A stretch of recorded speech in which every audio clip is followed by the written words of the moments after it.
এই যে কালকের যে ঘটনাটা, এটা আগুন লাগাই দিচ্ছে হচ্ছে একটা সেবিক আগুন লাগাই দিচ্ছে।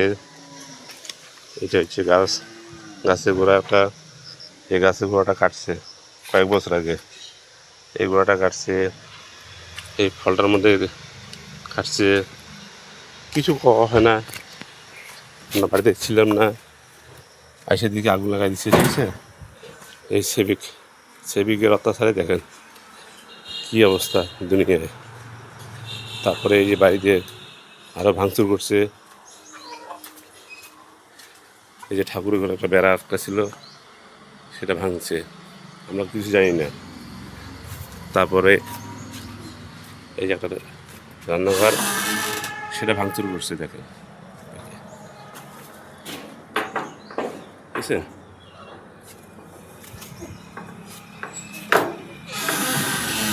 তাহলে কি সমাজটা কোন জায়গায় গেছে আপনারা চিন্তা করেন।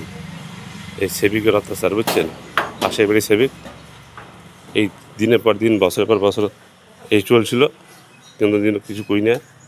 কালকে যখন আমরা কাছ থেকে ফিরি আসে দেখি এই অবস্থা।